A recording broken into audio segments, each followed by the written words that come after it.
අයිබෝවන් අද අපි යන්නේ පුදුම ගමනක්. අපේම ශරීරයේ කියන මේ ඇදහගන්න බැරි යන්ත්‍රය ඇතුළට කිමිදිලා ඒක හදලා තියෙන මූලිකම දේවල් මොනවද කියලා හොයන්නයි යන්නේ. ඉතින් අපි එකටම මේ රහස හොයාගෙන යමු. කවදා හරි කණ්ණාඩිය දිහා බලලා එතනින් පේන රූපයට එහාට ගිහින් ඇත්තටම අපි හදලා තියෙන මූලිකම දේවල් අංශු මොනවද කියලා හිතලා තියෙනවද? අන්න ඒ රහසය තමයි අද අපි හෙල්දරව් කරගන්න යන්නේ. මෙන්න බලන්න. මේක නම් ඇත්තටම පුදුම හිතෙන දෙයක්. අපේ සම්පූර්ණ ශරීරයේ බරයෙන් 96%ක්ම 96%ක්ම හැදලා තියෙන්නේ මූලද්‍රව්‍ය 4කින් විතරයි. හිතා ගන්න පුළුවන්ද? ඔක්සිජන් තමයි වැඩිම. ඒ කියන්නේ 65%ක්ම. ඊට පස්සේ කාබන්, හයිඩ්‍රජන් සහ නයිට්‍රජන්. ඇත්තටම හිතා ගන්නත් අමාරුයි නේද? හොලයි යනවා. අපි දැන් මේ කතාවේ මුලටම යමු. මේ මහා ගොඩනැගිල්ලේ, ඒ කියන්නේ අපේ ශරීරය අත්තිවාරමෙන් පටන් ගමු. ජීවය කියන මේ පුදුම නිර්මාණය හදන්න පාවිච්චි කරපු සරලම ලෙගෝ කෑලි. ඒ කියන්නේ මූලද්‍රව්‍ය ගැන තමයි අපි මුලින්ම කතා කරන්නේ. ඉතින් මොකක්ද මේ මූලද්‍රව්‍ය කියන්නේ? සරලවම කිව්වොත් ඒක තමයි පදාර්ථයක තියෙන සරලම මූලිකම ඒකකය. ඊට වඩා කුඩා කොටස් වලට කඩන්න බෑ. හරියට අර අපි කිව්ව ලෙගෝ කෑල්ල වගේමයි. ඒක තමයි මූලිකම බිල්ඩින් බ්ලොක් එක. මේ ලෝකේ ස්වභාවිකවම බැලුවත් ඔය වගේ වෙනස් ලෙගෝ වර්ග, ඒ කියන්නේ මූලද්‍රව්‍ය අණු දෙකක් තියෙනවා. අපේ මේ මුළු ලෝකෙම ගොඩනගන්න පාවිච්චි කරන්න පුරුවන් විවිධ අමුද්‍රව්‍ය වර්ග අණු දෙකක්. ඒත් පුදුම හිතෙනම දේ තමයි මේක. අර අණු දෙකෙන් අපේ ශරීරයේ Tamanට අවශ්‍ය හැමදේම හදාගන්න පාවිච්චි කරන්නේ 25ක් විතරයි. බලන්න ජීවය කියන දේ කොච්චර තෝරා බේරාගෙන හරියටම අවශ්‍ය දේ විතරක් පාවිච්චි කරනවද කියලා. අර මූලද්‍රව්‍ය 25න් එකක් තියෙනවා අනිත් හැම එකටම වඩා විශේෂ.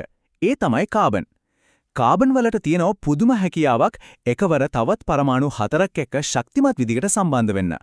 අන්න ඒ හැකියාව නිසා තමයි ජීවයට අවශ්‍ය සංකීර්ණ දාම ව්‍යුහයන් ඔක්කොම ගොඩනගන්න පුළුවන් වෙන්නේ.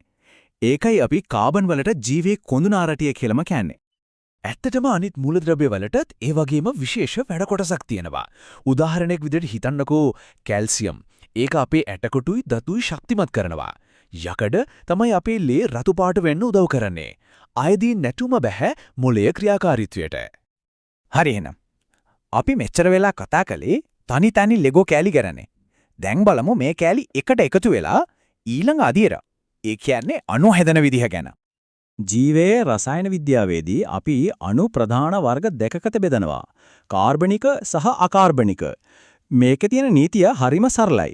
අණුවක් ඇතුලේ කාබන් පරමාණුවක් තියෙනවා නම් ඒක කාර්බනිකයි. ජීවයේ තියෙන සංකීර්ණ අණු ඔක්කොම වගේ කාර්බනිකයි. අනිත් පැත්තෙන් කාබන් නැති ජලය, ලුණු වගේ සරල දේවල් අකාර්බනික ගණයක තමයි වැටෙන්නේ. හොඳයි. දැන් අපි යන්නේ කතාවේ තවත් වැදගත් කොටසකට. ඒ තමයි හැම ජීවියෙක්ගේම පදනම වන ප්‍රධාන කාබනික අණු වර්ග 4 එහෙමත් නැත්නම් ජීව අණු ගැන කතා කරන්න. මේ තමයි ජීවයේ මහා අණු 7: කාබෝහයිඩ්‍රේට්, ලිපිඩ්, ප්‍රෝටීන සහ න්‍යෂ්ටික අම්ල. ඇත්තටම මේ හැම එකක් ගැනම වෙන-වෙනම කතා කරන්න පුරුවන්. ඒත් අද අපි අවධානය යොමු කරමු අපේ ශරීරයට ශක්තිය දෙන ප්‍රධානම ප්‍රභාවය, ඒ කියන්නේ කාබෝහයිඩ්‍රේට් ගැන ටිකක් ගැඹුරින් ඉගෙන ගන්න. කාබෝහයිඩ්‍රේට් කියන ලෝකේ අත්තිවාරයම තමයි මොනොසැකරයිඩ්. නමින්ම කියවෙනෝ වගේ මොනෝ කියන්නේ එකයි, සැකරයිඩ් කියන්නේ සීනි. ඉතින් මේ කියන්නේ තනි සීනි අණුවකට. ආයෙත් අපේ ලෙගෝ පතාවට ගියොත් මේ තමයි අර මූලිකම තවත් කඩන්න බැරි තනි කෑල්ල. දැන් හිතන්න මේ වගේ ලෙගෝ කෑලි දෙකක් එකට සම්බන්ධ වුණොත් මොකද වෙන්නේ කියලා. ග්ලූකෝස් කියන එක සරල සීනි අණුවක්. ඒකට ෆ්‍රක්ටෝස් කියන තවත් සරල සීනි අණුවක් එකතු වුණාම හැදෙන්නේ අපි කවුරුත් දන්න හැමදාම පාවිච්චි කරන සීනි. ඒ කියන්නේ සුක්‍රෝස්. හරි. තනි කෑලි දෙකක් එකතු වෙන හැටි අපි දැක්කා. දැන් හිතන්න මේ වගේ කෑලි දෙකක් නෙවෙයි. දහස් ගාණක් දිග දම්වැලක් වගේ එකට සම්බන්ධ වුණොත් මොන වගේ දෙයක් හැදෙයිද?